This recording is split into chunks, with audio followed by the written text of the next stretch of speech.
أعوذ بالله من الشيطان الرجيم بسم الله الرحمن الرحيم إن الذين كفروا من أهل الكتاب والمشركين في نار جهنم خالدين فيها أولئك هم شر البرية إن الذين آمنوا وعملوا الصالحات أولئك هم خير البرية جزاؤهم عند ربهم جنات عدن تجري من تحتها الأنهار خالدين فيها أبدا رضي الله عنهم ورضوا عنه ذلك لمن خشي ربه صدق اللہ مولانا العظیم۔ بزرگوں اور بھائیوں، یہ سورۃ البینہ کی 2 آیتیں ہیں جو ابھی قاری صاحب نے ہمارے سامنے بہترین انداز میں تلاوت فرمائی۔ انہی 2 آیتوں کو تھوڑے سے وقت میں سمجھ لیا جائے۔ مضمون یہاں سے شروع ہوا ہے کہ جن لوگوں نے خاتم النبیین حضرت محمد مصطفیٰ صلی اللہ تعالی علیہ وسلم کو ریجیکٹ کر دیا، ایمان نہیں لائے، چاہے وہ ریجیکٹر اہل کتاب میں سے ہوں، یہود و نصارہ میں سے ہوں یا مشرکین میں سے ہوں، ان کا انجام جہنم کی آگ ہے، اور وہ جہنم میں چند دن کے لیے نہیں جائیں گے، ہمیشہ اس میں رہیں گے۔ دیکھو جہنم میں تو اس امت کے فجار بدکار بھی جائیں گے، امت محمدیہ کے جو فجار بدکار ہیں وہ بھی جہنم میں جائیں گے، لیکن ٹیمپریری جائیں گے۔ ان الابرار لفی نعیم وان الفجار لفی جحیم، بے شک نیک بندے جنت میں ہوں گے، نعمتوں میں ہوں گے، اور بے شک بدکار بندے دوزخ میں ہوں گے۔ اور اہل السنہ والجماعہ کا یہ اجماع ہے، یونٹی ہے، پوری امت مسلمہ متفق ہے کہ کبائر کا ارتکاب کرنے والے اگر ان کی مغفرت دوزخ میں پہنچنے سے پہلے نہیں ہوئی تو ان کو اپنے کبیرہ گناہوں کی سزا پانے کے لیے جہنم میں جانا ہوگا، اور پھر وہاں سے سفارشوں کی بنیاد پر یا گناہ کی سزا مکمل ہونے پر وہ جہنم سے نکال کر جنت میں لائے جائیں گے ایمان کی برکت سے۔ یہ اہل السنہ والجماعہ کا اس پر اجماع ہے۔ تو جہنم میں تو اس امت کے بدکاروں کو بھی جانا پڑ سکتا ہے، لیکن وہ ٹیمپریری ہے۔ اس کی مثال ایسی ہے کہ آپ جب کپڑے بدلتے ہیں تو پرانے کپڑے اتار کر بکسے میں نہیں رکھتے،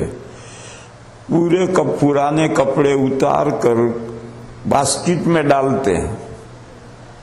وہ جب پرانے کپڑے باسکٹ میں جمع ہوتے ہیں تو دھوبی کے یہاں پہنچاتے ہیں، پھر دھوبی اسے بھٹی میں چڑھاتا ہے، گرم کھولتے پانی میں ان کو ابالتا ہے، پھر اس کے اوپر ڈنڈا بجاتا ہے، دھوتا ہے، اور جب وہ صاف ستھرے کلین ہو جاتے ہیں تو پھر آئین کر کے پھر وہ آپ کے گھر لاتا ہے، تو اب آپ اس کو ڈسٹ بین میں نہیں ڈالتے، اب آپ اس کو بکسے میں رکھتے ہیں۔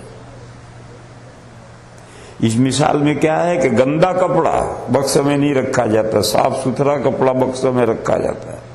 تو جو گندا ہے، بدکار ہے، گنہگار ہے، وہ جنت میں کیسے جائے گا؟ اس حالت میں، اس حالت میں اس جنت میں نہیں جائے گا۔ پہلے وہ دھوبی کے یہاں جائے گا، بھٹی میں جلے گا، اور وہاں سے جب گناہوں سے کلین ہوگا، صاف ستھرا ہوگا، اس کے بعد اسے جنت میں داخلہ ملے گا۔ تو بہرحال جہنم میں تو اس امت کے بدکاروں کو بھی جانا پڑ سکتا ہے، لیکن وہ ٹیمپریری ہے۔ اور یہ جو ریجیکٹر ہیں، جنہوں نے اللہ کے آخری نبی کو ایکسپٹ نہیں کیا، ان کو جہنم میں ہمیشہ ہمیشہ رہنا ہے، خالدین فیہا۔ یہی لوگ خلقت خداوندی میں، اللہ کی کریشن، اللہ کی مخلوقات میں، یہی لوگ سب سے بدتر لوگ ہیں۔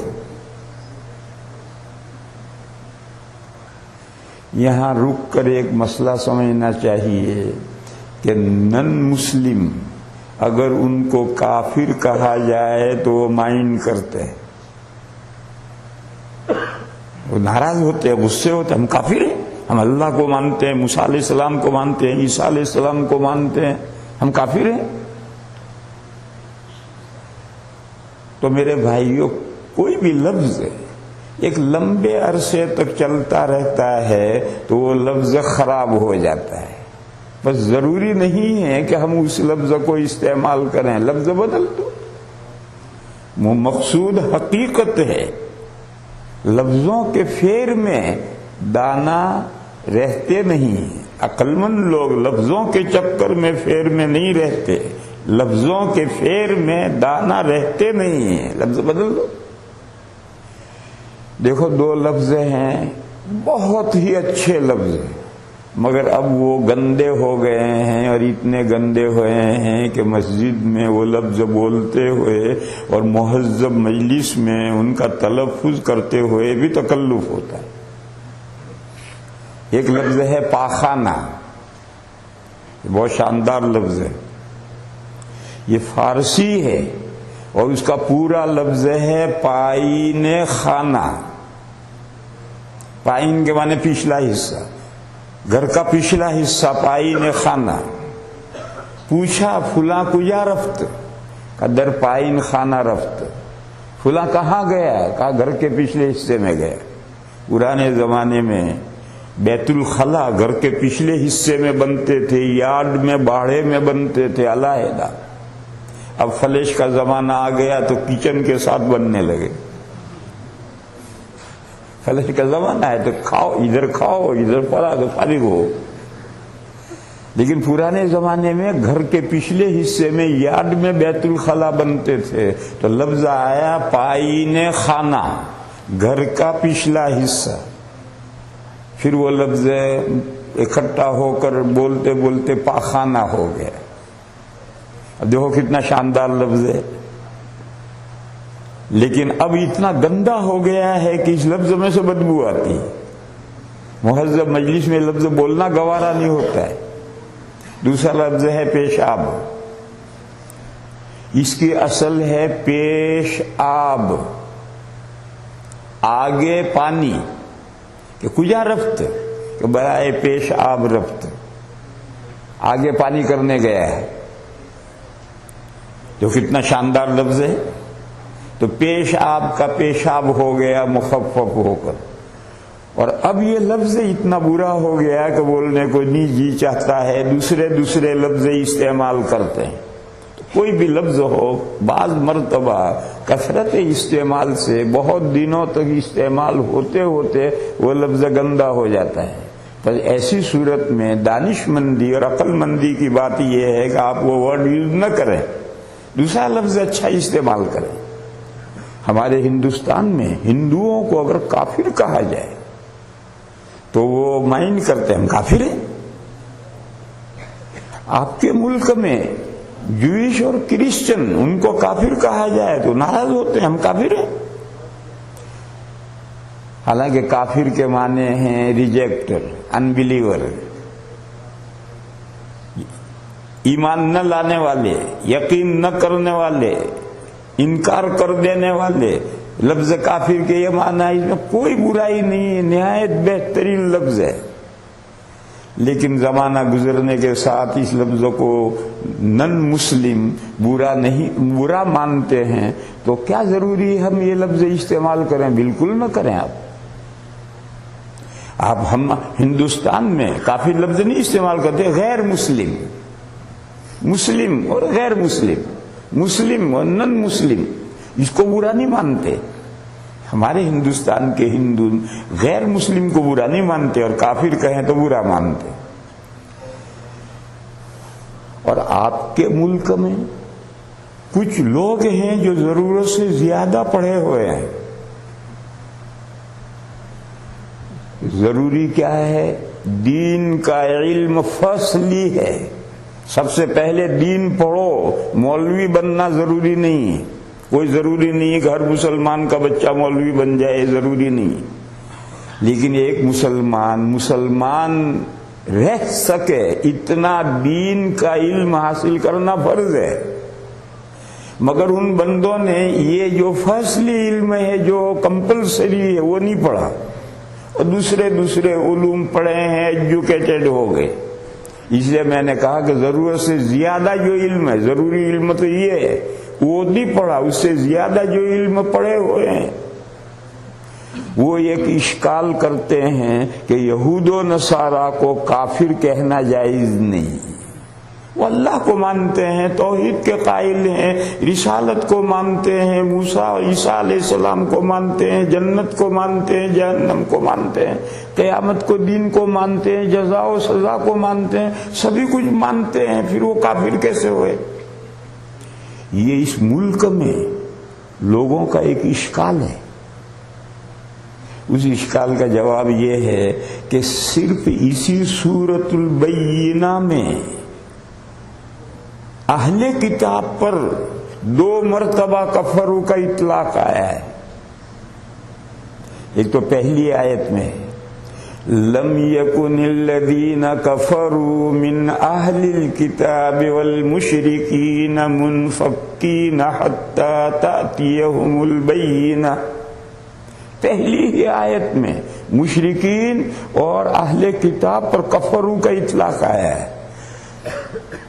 پھر اسی صورت میں اس آیت پاک میں بھی ہے ان الذین کفروا من اہل الکتاب والمشرکین فی نار جہنم خالدین فیہا اولئک هم شر البریہ.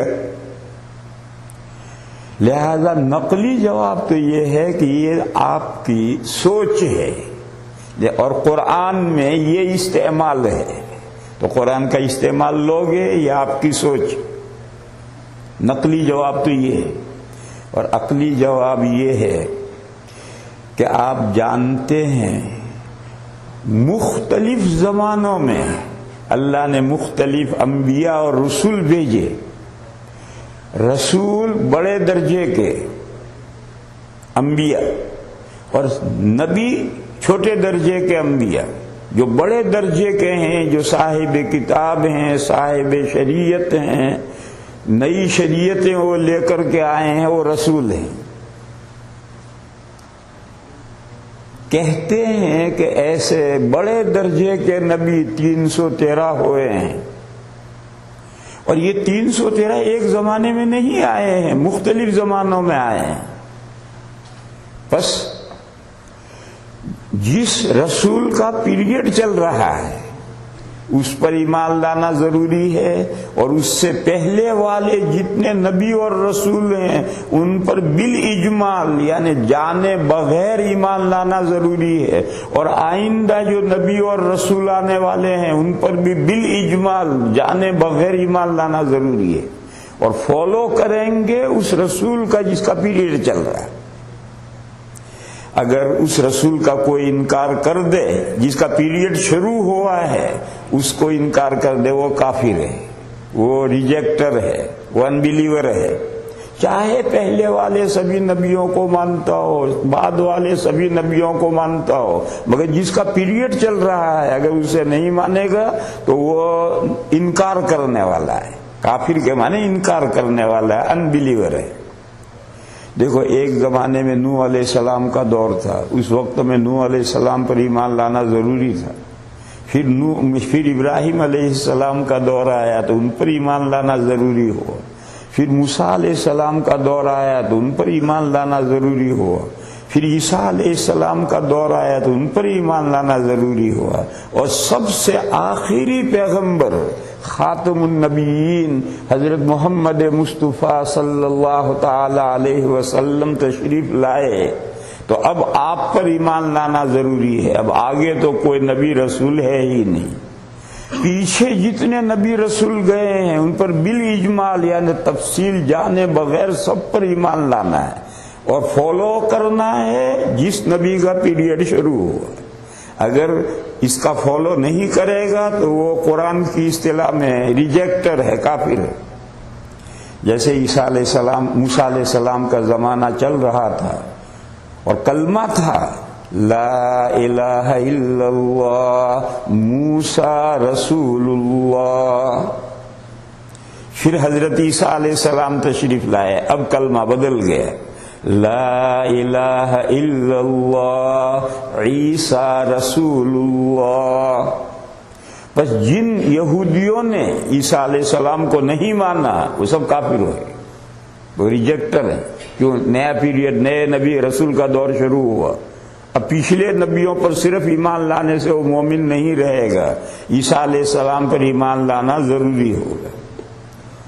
پھر 600 سال گزر گئے، عیسیٰ علیہ السلام پر 600 سال گزر گئے تو ہمارے آقا سرکار مدینہ حضرت محمد مصطفیٰ صلی اللہ تعالی علیہ وسلم کا پیریڈ شروع ہوا، دور شروع ہوا، زمانہ شروع ہوا۔ اب پچھلوں کے ساتھ حضور پر ایمان لانا ضروری ہے، اور اب کلمہ بن گیا محمد الرسول اللہ۔ حضرت محمد مصطفیٰ صلی اللہ علیہ وسلم اللہ کے میسنجر ہیں، اور کوئی میسنجر خالی ہاتھ نہیں آتا، میسج لے کر آتا ہے۔ بس اب جو حضور نے شریعت پیش کی، حضور نے جو دین پیش کیا اس کو فالو کرنا، ایمان سب پچھلوں پر لانا ہے اور فالو ان کی ہے۔ پر جو بھی شخص حضور پر ایمان نہیں لائے گا وہ قرآن کی اصطلاح میں کافر ہے۔ ہم اس کو غیر مسلم کہیں، ریجیکٹر کہیں، انبیلیور کہیں، کچھ بھی کہہ لو۔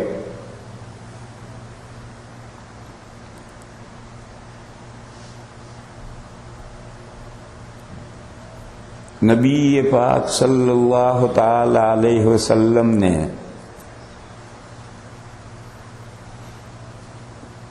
جو دین پیش کیا ہے وہ دین تو سب نبیوں کا ایک ہے۔ ان الدین عند اللہ الاسلام، اللہ کے یہاں سے جو بھی دین زمین پر آیا ہے وہ اسلام آیا ہے۔ البتہ شریعتیں رسولوں کی الگ الگ مختلف رہی ہیں، اور ان شریعتوں میں زمانے کے حالات کی رعایت کر کے احکام اتارے گئے۔ جیسے آدم علیہ السلام کی شریعت میں بہن سے نکاح جائز تھا، کیوں؟ اس وقت بہنیں ہی تھی اور اس کے علاوہ عورتیں تھیں نہیں۔ پھر جب انسانیت میں اضافہ ہوا تو نوح علیہ السلام کی شریعت میں بہن سے نکاح حرام ہو گیا۔ اس زمانے کے حالات کی رعایت کی گئی۔ اسی طریقے سے مختلف رسولوں کو مختلف شریعتیں عنایت فرمائی گئی اور ان کے زمانے کے احوال کی رعایت کر کے احکام دیے گئے۔ تو شریعتیں مختلف ہیں، دین سب نبیوں کا ایک ہے۔ نبی پاک صلی اللہ تعالی علیہ وسلم نے ایک حدیث میں اس کو یوں سمجھایا ہے کہ نحن معاشر الانبیاء بنو اللات ابونا واحد و امہاتنا شتیٰ، ہم انبیاء کی جماعت اللاتí بھائی ہیں۔ اللاتí بھائی کہتے ہیں ایک شخص کی 2-3 بیویاں ہیں ایک ساتھ یا آگے پیچھے، ان مختلف بیویوں سے جو اولاد ہوئی ہے یہ اولاد آپس میں اللاتí بھائی بہن ہے۔ حضور نے فرمایا ہمارا باپ ایک ہے، ہماری مائیں الگ الگ ہیں، یعنی ہم سب نبیوں کا دین ایک ہے اور ہماری شریعتیں مختلف ہیں۔ بہرحال میں مضمون یہ سمجھا رہا تھا کہ جو لوگ یہ کہتے ہیں کہ یہ یہود و نصارہ توحید کے قائل ہیں، اللہ پر ایمان رکھتے ہیں، موسیٰ علیہ السلام عیسیٰ علیہ السلام پر ایمان رکھتے ہیں الی آخری، یہ بات بیکار ہے۔ اس میں یہ اضافہ کرو کہ جس نبی کا پیریڈ شروع ہوا ہے اس پر ایمان لانا ضروری ہے، تب وہ مومن ہوتا، اس کے بغیر نہیں ہوتا۔ یہودی عیسیٰ علیہ السلام کو نہیں مانتے، حضرت عیسیٰ علیہ السلام جو گزر گئے ان کو وہ دجال کہتے ہیں۔ یہ یہودی حضرت عیسیٰ علیہ السلام کو دجال مانتے ہیں اور دجال ماننے کی وجہ سے ان کے قتل کے درپے ہوئے تھے، اور یہودی عیسیٰ علیہ السلام کا انتظار کر رہے ہیں کہ عیسیٰ علیہ السلام آگے آئیں گے، اور جب دجال نکلے گا تو یہی یہودی دوڑ کر ان کی پیروی کریں گے کہ وہ ان کے انتظار میں ہیں۔ تو جب دجال نکلے گا تو اس کو عیسیٰ علیہ السلام یقین کریں گے اور دوڑ کر اس کی پیروی کریں گے۔ اب دودھ کو پانی سے الگ کیسے کیا جائے؟ تو اللہ تعالیٰ اس دجال کے زمانے میں ریئل عیسیٰ علیہ السلام کو آسمان سے زمین پر اتاریں گے، اور حضرت عیسیٰ علیہ السلام دجال کو قتل کریں گے، اور دنیا کے سامنے بات آ جائے گی کہ یہ ریئل عیسیٰ ہیں، یہ دجال مسیح بوگس ہے۔ اسی لیے دونوں مسیحوں کو اکٹھا کیا جائے گا تاکہ دنیا کے سامنے یہ بات آ جائے۔ ہم تو الحمدللہ مانتے ہیں کہ ریئل عیسیٰ علیہ السلام پہلے ہو چکے اور زندہ آسمان پر اٹھائے گئے ہیں، لیکن یہ بات دوسرے تھوڑے مانتے ہیں۔ ان کو جب دجال نکلے گا تو اس کو عیسیٰ علیہ السلام سمجھیں گے، بس ان کے لیے دودھ اور پانی کو الگ کرنے کے لیے 2 مسیحوں کو زمین پر ایک ساتھ اکٹھا کیا جائے گا۔ اب دیکھو نتیجہ رزلٹ، حضرت عیسیٰ دجال کو قتل کریں گے اور یہ بات سب لوگوں کے سامنے کلیئر ہو کر آ جائے گی کہ ریئل عیسیٰ علیہ السلام یہ ہیں اور یہ دجال ہے، یہ مسیح کانا دجال ہے۔ تو جن یہود نے عیسیٰ علیہ السلام کو نہیں مانا وہ بھی کافر ہیں، پھر جن لوگوں نے حضور پاک صلی اللہ علیہ وسلم کو نہیں مانا وہ بھی انبیلیور ہیں، وہ بھی ریجیکٹر ہیں۔ حدیث شریف میں ہے لا يسمع بی یہودی ولا نصرانی فلم یؤمن بی الا کان من اصحاب النار۔ حضور نے فرمایا جو یہودی میرے بارے میں سنے، یعنی میری بعثت کی خبر اس تک پہنچ جائے، جو عیسائی میری بعثت کو سنے، میری بعثت کی خبر اس کو پہنچ جائے اور پھر وہ مجھ پر ایمان نہ لائے تو وہ دوزخیوں میں سے ہو۔ تو بات کا خلاصہ یہ نکلا کہ توحید، رسالت، آخرت، جنت، جہنم، ان باتوں کے ماننے پر مدار نہیں ہے۔ لا الہ الا اللہ جو کلمہ کا جز ہے، اس کے بعد اگلا جز تم کیا مانتے ہو؟ کہ ہم اگلا جز مانتے ہیں موسیٰ رسول اللہ، تو اب موسیٰ رسول اللہ والے مومن نہیں رہے، وہ کافر ہیں، کیونکہ انہوں نے عیسیٰ علیہ السلام کا انکار کیا، حضور کا انکار کیا۔ دوسرا جز بھئی کیا ہے کہ لا الہ الا اللہ عیسیٰ رسول اللہ، کافر ہے، کیونکہ عیسیٰ رسول اللہ کے بعد اگلے نبی کا پیریڈ آ گیا، اس کو ان کا انکار کیا۔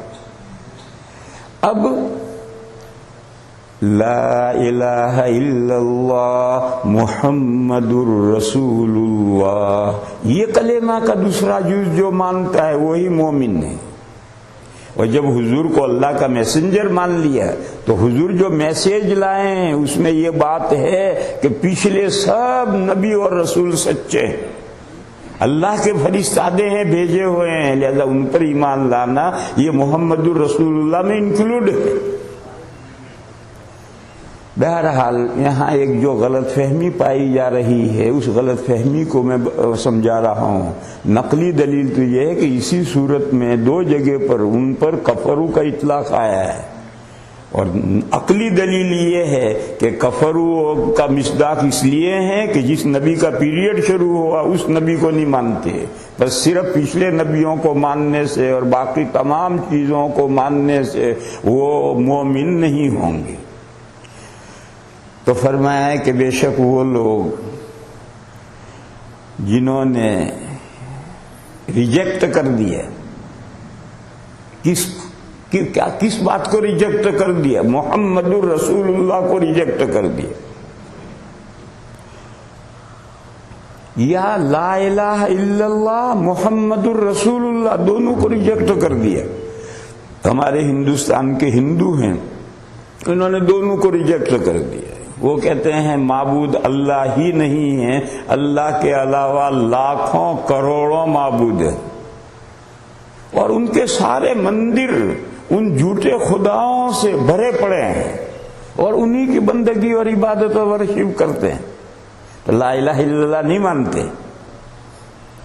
اور محمد الرسول اللہ بھی نہیں مانتے۔ یعنی مکہ مکرمہ میں محمد ابن عبداللہ ابن عبد المطلب صلی اللہ تعالی علیہ وسلم جو شخصیت پیدا ہوئی اسے وہ نہیں مانتے، اور جیسے یہودی عیسیٰ علیہ السلام کا انتظار کر رہے ہیں، ہندوستان کے ہندو بھی خاتم النبیین کا انتظار کر رہے ہیں۔ ان کی کتابوں میں کل کی اوتار لفظ ہے، کل کی اوتار یعنی آخری نبی، اور وہ یہ سمجھتے ہیں کہ ہندوؤں میں کل کی اوتار آئے گا، آخری نبی آئے گا، اور وہ خاتم النبیین کے انتظار میں ہیں ان کی سب کتابیں، حالانکہ خاتم النبیین گزر چکے۔ جیسے یہودی عیسیٰ علیہ السلام کے انتظار میں ہیں، حالانکہ عیسیٰ علیہ السلام گزر گئے، ایسے ہندوستان کے ہندو آخری خاتم النبیین کا انتظار کر رہے ہیں، کل کی اوتار کا، حالانکہ کل کی اوتار آخری نبی ہو چکے۔ بس یہ وہ لوگ جو حقیقی عیسیٰ اور حقیقی خاتم النبیین ہیں ان کو نہیں مانتے، یہ سب کافر ہیں، انبلیور ہیں، نہ ماننے والے ہیں۔ ان کا انجام دوزخ ہے، اور ٹیمپریری انجام نہیں ہے، خالدین فیہا، وہ دوزخ میں ہمیشہ رہیں گے۔ اس کے بعد ہے اولئک ہم شر البریہ، یہی لوگ بدترین خلائق ہیں، اللہ کی مخلوق میں سب سے نکم خراب لوگ یہی ہیں۔ اور اگلی آیت میں مومنین کے تعلق سے آ رہا ہے اولئک ہم خیر البریہ، یہی لوگ اللہ کی خلقت میں، اللہ کی مخلوق میں بہترین لوگ ہیں۔ یہ جو اللہ نے فرمایا کہ بدترین لوگ ہیں، یہ بہترین لوگ ہیں، یہ اس دنیا میں بھی ہے اور آنے والی دنیا میں بھی ہے، مگر اس دنیا میں کبھی صاف ظاہر نہیں ہوتا، بظاہر ایسا معلوم ہوتا ہے کہ یہ جو خاتم النبیین کا انکار کرنے والے ہیں یہ دنیا پر چھائے ہوئے ہیں، اور یہ جو حضور پر ایمان لائے ہوئے ہیں وہ دبے ہوئے ہیں۔ تو خیر البریہ مسلمان کہاں نظر آ رہے ہیں؟ خیر البریہ تو الذین کفروا نظر آ رہے ہیں، دنیا میں ایسا نظر آتا ہے۔ تو کچھ لوگ اشکال کرتے ہیں کہ قرآن کہتا ہے یہ شر البریہ ہے اور یہ خیر البریہ ہے، حالانکہ یہ خیر البریہ جن کو شر البریہ کہا یہ ساری دنیا پر چھائے ہوئے ہیں، انہی کی طوطی بولتی ہے، انہی کا بول بالا ہے، اور یہ جن کو خیر البریہ کہا گیا ان کی چار پیسے کی کوئی وقت دنیا میں نہیں ہے۔ پھر اللہ پاک نے یہ کیا ارشاد فرمایا؟ میرے بھائیو، اس مضمون کو یوں سمجھو کہ ہم کھیت میں گیہوں بوتے ہیں، کیا مقصود ہوتا ہے؟ گیہوں. مگر گیہوں جب تک کھیت میں کھڑا ہے، گھاس اور بھوس بھی گیہوں کے ساتھ ساتھ ہے، اور گیہوں اس میں چھپا ہوا ہے، دبا ہوا ہے. پورے کھیت میں گھوم پھر لو، ایک گیہوں کا دانہ نظر نہیں آتا. تو کیا آپ یہ خیال کریں گے کہ کھیت بونے والے نے گھاس کے لیے یا بھوس کے لیے کھیت بویا؟ نہیں، گیہوں مقصود ہے، اور وہی کھیتی کرنے کا مقصد وہی گیہوں ہے. مگر جب تک گیہوں کھیت میں کھڑا ہے، ایسا ہوتا ہے کہ پھل نظر نہیں آتا. کبھی کبھی نظر آتا ہے، جیسے آم کا درخت ہے، اس پر پھل آئے تو سب پھل دکھ رہے ہیں. کبھی ایسا بھی ہوتا ہے. لیکن کبھی ایسا ہوتا ہے کہ پھل نظر نہیں آ رہا، دانہ نظر نہیں آیا. مکئی بوئی، بھٹا نکلا اتنا لمبا، مگر اس پر 5-7 پردے اللہ نے کر دیے کہ دانہ نظر نہ آئے. اور جوار بوئی، باجرہ بویا تو اس میں دانے نظر بھی آتے ہیں. تو بعض پھل اور دانے نظر آتے ہیں، بعض جگہ پھل اور دانے نظر نہیں آتے. مگر دونوں طرح کی کھیتیوں میں مقصود اناج ہے، دانا مقصود ہے، گھاس اور بھوس مقصود نہیں ہوتا. اور مثال لو میرے بھائیو، بارش ہوئی، فاحتمل السیل زبد الرابیہ، نالا چلا، سارا گاؤں کا کوڑا کرکٹ دھو کر لے کر جمع ہو کر پانی نالا چلا. اس نالے کے کنارے کھڑے رہو تو سارے نالے میں پانی کی اوپری کی سطح پر کوڑا کرکٹ بہتا جا رہا ہے. مگر یہ کوڑا کرکٹ مقصود نہیں ہے. اللہ نے پانی برسایا ہے، انزلنا من السماء ماء طہورا لنحیی بہ بلدۃ میتا. پاکیزہ پانی برسایا زمین سے تاکہ مردہ زمین کو ہم زندہ کریں. یہ کوڑا کرکٹ مرصود نہیں ہے. مگر جب باری برسات ہوتی ہے اور سارے گاؤں کا پانی لے کر نالا بہتا ہے تو پانی نیچے دبا ہوتا ہے اور کوڑا کرکٹ اوپر چھایا ہوا ہوتا ہے. کھیتی کٹ کر کھلیان میں آ گئی، بیلوں نے اسے روندا، گہ گئی، لوگوں نے اسے برسایا تو دانا یہاں گرا، بھوسا ادھر اڑ کر گیا. یہ دانا لے جا کر گھر میں کوٹھی میں بھرا، اور یہ بھوسا یارڈ میں بھر دیا جانوروں کے کھانے کے لیے. ہم نہیں کھائیں گے اسے، کیوں؟ مقصود ہی نہیں.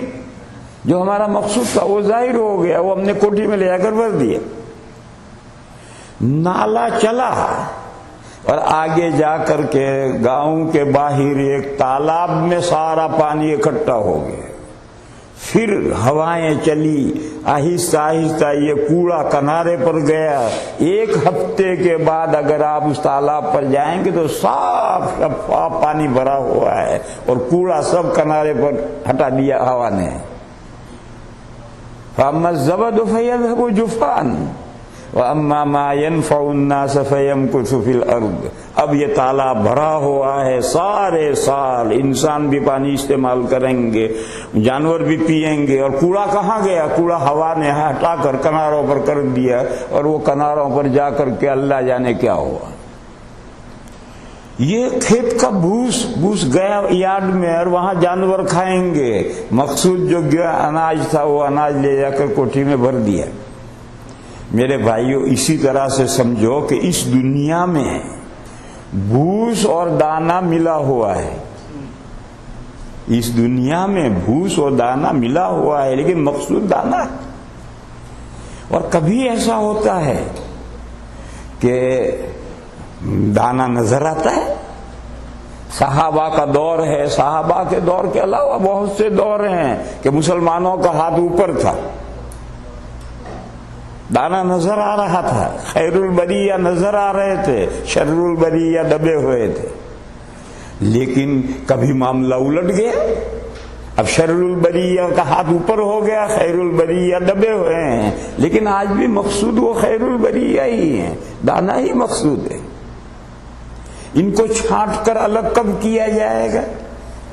جب کھیت کٹ کر کھلیان میں آئے گا، جب یہ دنیا ختم ہو کر اس دنیا کا لاسٹ ڈے شروع ہوگا، الیوم الآخر، تو پھر بھوس الگ ہو جائے گا، دانا الگ ہو جائے گا۔ قرآن کریم میں ہے کہ میدان قیامت میں اعلان ہوگا وَامْتَازُ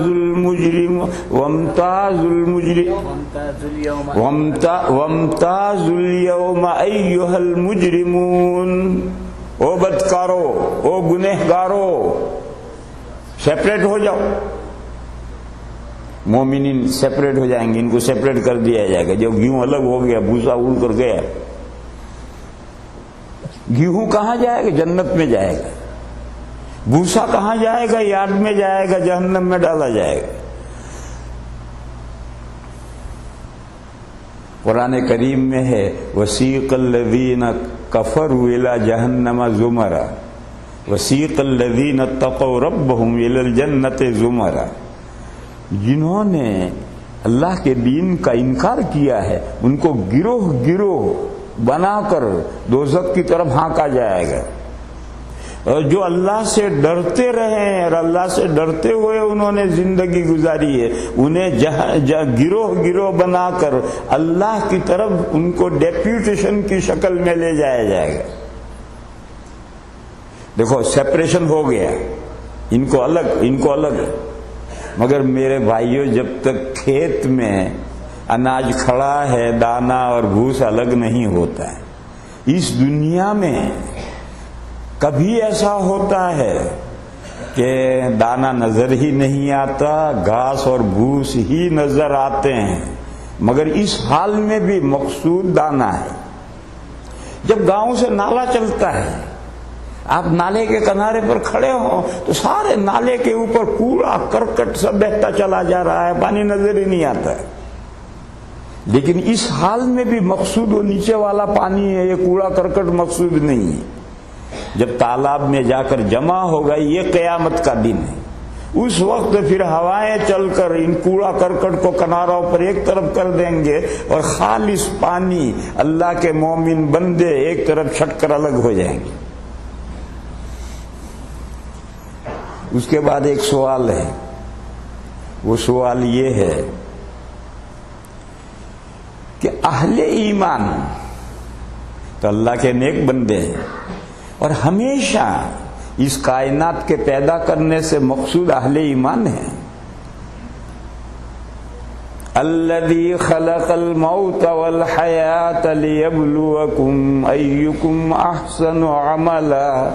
اللہ نے یہ دنیا کی زندگی جس میں مرنا اور جینا ہے، اس زندگی کو بنایا ہی اللہ نے اس لیے ہے تاکہ اللہ تعالیٰ چھانٹ کر الگ کریں کہ تم میں سے بہترین عمل کرنے والا کون ہے۔ اس کو چھانٹ کر الگ کرنے کے لیے دنیا کی زندگی بنائی۔ بس مقصود تو یہ اللہ کے نیک بندے ہیں۔ پھر یہ کبھی کبھی بھوس میں کیوں دب جاتے ہیں؟ یہ کبھی کبھی بھوس میں کیوں دب جاتے ہیں؟ کبھی کبھی ان کی شان آن بان دنیا میں ختم کیوں ہو جاتی ہے؟ جیسے کہ آج کے زمانے میں کوئی دنیا میں اللہ کے نیک بندے کم تھوڑے ہیں، لاکھوں کروڑوں ہیں۔ سارے مومنین اگر اللہ کے نیک بندے نہیں ہیں تو ان مومنین میں نیک بندے بھی بے حساب ہیں۔ پھر ان کا بول بالا کیوں نہیں ہے؟ ان کا ہاتھ نیچے کیوں ہے؟ وہ دبے ہوئے کیوں ہیں؟ اور خش و خاشاک اور کوڑا کرکٹ چھایا ہوا کیوں ہے؟ یہ ایک سوال ہے۔ اس سوال کا جواب سمجھنے کے لیے ایک مثال سمجھنی پڑے گی۔ 4 بوریاں ہیں گیہوں کی، ایک بوری میں مالک نے مزدور بٹھا کر